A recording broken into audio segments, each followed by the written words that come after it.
జలాశయాలను అభివృద్ధి సరిగ్గా చేయట్లేదు. రాష్ట్ర ప్రభుత్వం జలాశయాల అభివృద్ధిని పట్టించుకోవట్లేదు అనమాట. 21 జలాశయాలు తీవ్రంగా లోపాలు ఉన్నట్లు తనిఖీలు వెల్లడించారన్నమాట. ఈ డ్రిప్ కింద 545 కోట్లను కూడా కేంద్ర ప్రభుత్వం కేటాయించింది. ₹1 గారు ఖర్చు చేయని రాష్ట్రంగా తయారైందని చెప్తున్నారు అనమాట. పొరుగు రాష్ట్రాలు చాలా బేస్గా ఉన్నాయని అంటున్నారు. అంటే డ్యామ్ రిహాబిలిటేషన్ ఇంప్లిమెంటేషన్ ప్రాజెక్టు కింద డ్రిప్ పథకాన్ని కర్ణాటక, ఒరిస్సా రాష్ట్రాలు బాగా స్వాధీనం చేసుకుంటున్నాయి. కర్ణాటకకు డ్రిప్ 2వ దశ కింద 699 కోట్లు లభిస్తే 3వ దశ కింద 400 కోట్లు కేటాయించారన్నమాట. కర్ణాటక ప్రభుత్వం 13 ప్రాజెక్టులను ప్రతిపాదించి అందులో 600 కోట్ల ధర 11 కేంద్ర ప్రాజెక్టులను ఆమోదం తెలపగా 370 కోట్ల విలువైన పనులు కర్ణాటక ఇప్పుడే కాంట్రాక్ట్కి అప్పగింది. ఒడిశా సైతము 41 కోట్ల విలువైన పనులు కూడా పూర్తి చేసింది. ఏపీ, తెలంగాణ రాష్ట్రాలు కూడా ₹1 కూడా ఖర్చు చేయట్లేదు. ఈ కేంద్రం ఏమో డ్యాముల సేఫ్టీ కోసం రిహాబిలిటేషన్ ఇంప్లిమెంట్ ప్రాజెక్ట్ కింద డబ్బులు ఇస్తున్నా సరే కర్ణాటకకి డబ్బులు ఇచ్చేది దాదాపు 1000 కోట్లు, ఇందులోనే 600 కోట్లు ఖర్చు పెట్టింది. అలాగే ఒడిశా కూడా బాగానే ఖర్చు పెడుతుంది, కానీ తెలుగు రాష్ట్రాలు ఖర్చు పెట్టట్లేదు అనమాట. దీర్ఘకాలికంగా మరమ్మతు నోచుకోకుండా నిర్లక్ష్యానికి గురైన రాష్ట్రంలోని కీలక జలాశయాల పునరుద్ధరణకు కేంద్రం నిధులు కేటాయించిన రాష్ట్ర ప్రభుత్వం వాడుకోవాలని ఉదాసీనత చూపిస్తుందన్నమాట. ప్రపంచ బ్యాంకు, ఏషియన్ ఇన్ఫ్రాస్ట్రక్చర్ ఇన్వెస్ట్మెంట్ బ్యాంకుల ఆది సాయంతో అమలు చేస్తున్న డ్యామ్ రిహాబిలిటీ ఇంప్లిమెంటేషన్ ప్రాజెక్టు 2వ దశ కింద 100 కోట్లను రాష్ట్రానికి కేటాయించిన కేంద్రం 3వ దశ కింద 445 కోట్లను సూత్రప్రాయంగా కేటాయించింది.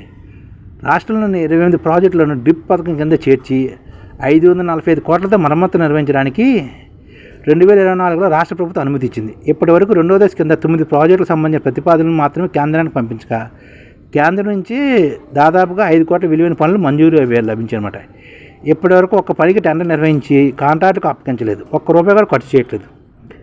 కేంద్ర జలశక్తి శాఖ ఉన్నతాధికారులు ఇటీవల హైదరాబాద్లో నిర్వహించిన సమావేశంపై దీనిపై తీవ్ర అసంతృప్తి వ్యక్తం చేస్తున్నారు. డ్రిప్ ప్రాజెక్టును రాష్ట్రంలో అమలు చేసేందుకు నీటిపారుదల శాఖ ప్రత్యేక విభాగం ఏర్పాటు చేయకపోవడంతో ఇన్ఛార్జి, అదనపు ఛార్జీ బాధ్యతలతో పనిచేస్తున్న అధికారులు ప్రాజెక్టు నిర్లక్ష్యం చేశారని కేంద్ర శక్తి తప్పుపట్టిందనమాట. రాష్ట్రం నుంచే 29 డ్యాములు ఉన్నాయన్నమాట. రాష్ట్రంలోనే 2025 వర్షాకాలం ముగిసిన తర్వాత రాష్ట్రంలో జలాశయాల తనిఖీ నిర్వహించగా 27 జలాశయాలు తీవ్ర లోపాలు బయటపడ్డాయన్నమాట. ఆనకట్టల భద్రతా చట్టం 2021 ప్రకారం ఈ జలాశయాలను కేటగిరీ 2 జాబితాలో చేర్చి అత్యవసర మరమ్మతు నిర్వహించాల్సి ఉందన్నమాట.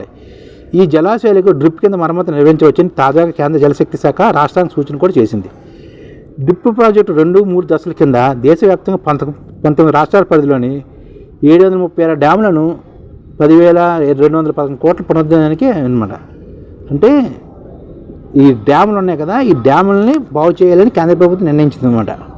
దీనికోసం 19 రాష్ట్రాల పరిధిలోని 736 డ్యాములకి 10,211 కోట్లతోటి చేయాలనుకుంటున్నది పథకం ద్వారా. వీటి ద్వారా రాష్ట్రంలోని మన తెలుగు రాష్ట్రాల్లోని 29 డ్యాములు ఉన్నాయన్నమాట. ఈ జాబితా నుంచి నాగార్జున సాగరు, ఎల్లంపల్లి, నిజాం సాగరు, ఉస్మాన్ సాగరు, హిమాయత్ సాగరు, జోరాల, పాకాల లేకు, లక్కవరం, రామప్ప లేకు, పాలేరు, డిండి, కోయల్ సాగరు, కడిము, మూసి, శ్రీరామ్ సాగరు, వట్టివాగు,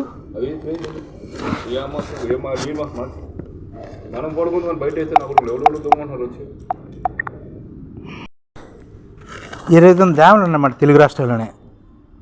ఈ జాబితాలో నాగార్జున సాగరు, ఎల్లంపల్లి, నిజాం సాగరు, ఉస్మాన్ సాగరు, హిమాయత్ సాగరు, జోరాల, పాకాల లేకు, లక్కవరము, రామప్ప లేకు, పాలేరు, డిండి, కోయిల్ సాగరు, కడెం, మూసి, శ్రీరామ్ సాగరు, వట్టివాగు, స్వర్ణ, ఎల్ఎండి, మల్లూరు వాగు, బొగ్గుల వాగు, ఎన్టీఆర్ సాగరు, కౌలాసనాల, సత్నాల, సింగూరు, గడ్డెన్నవాగు, అక్కంపల్లి రిజర్వాయరు, పెద్ద దేవులపల్లి పీపీఆర్ ప్రాజెక్టులు ఉన్నాయన్నమాట. జోరాల ప్రాజెక్టును 143 కోట్లు, నాగార్జున సాగర్ను 29 కోట్లు, శ్రీరామ్ సాగర్ను 63 కోట్లతో మరమ్మతులు చేసేందుకు ప్రతిపాదించారు. వ్యయంలో 70% రుణాన్ని కూడా కేంద్రం ఇప్పిస్తుండగా 30% రాష్ట్రం భరించాల్సి ఉంటుంది. 2031 నాటికి ఈ ప్రాజెక్టును పూర్తి చేయగలని గడువు కూడా విధించారు. ఈ విధంగా నిధులు ఇచ్చినా వర్కులు జరగట్లేదని కేంద్ర ప్రభుత్వం చెప్తుందన్నమాట. రాష్ట్ర ప్రభుత్వాలు కూడా ఈ నిధులను సద్వినియోగం చేసుకోవాలి. ఎందుకంటే దాదాపుగా 10,000 కోట్లు ఇవ్వడానికి కేంద్రం సిద్ధంగా ఉంది అన్ని రాష్ట్రాల్లోని ఈ ప్రాజెక్టులన్నీ బాగు చేయడానికి. కానీ నిధులు మనం వాడుకోవట్లేదు. ఈ ఛానల్ ముఖ్య ఉద్దేశం ఏంటంటే మన తెలుగు రాష్ట్రాల్లో 1 కోటి మందికి సంఘటిత రంగాల్లో ఏ విధంగా ఉద్యోగాలు ఇవ్వవచ్చు, కనీస నెల జీతం 30,000 వరకు ఏ విధంగా ఇవ్వవచ్చు, ఏ విధంగా చేస్తే ఉద్యోగాలు సృష్టించబడతాయో వివరిస్తూ ఈ ఛానల్ వీడియోలు వస్తాయి. అలాంటి వీడియోలు మీకు కావాలంటే మన ఐడిఎఫ్ భాస్కర్ ఛానల్ని సబ్స్క్రైబ్ చేసుకోండి. ఐడిఎఫ్ అంటే ఇండియన్ డెవలప్మెంట్ ఫోర్స్.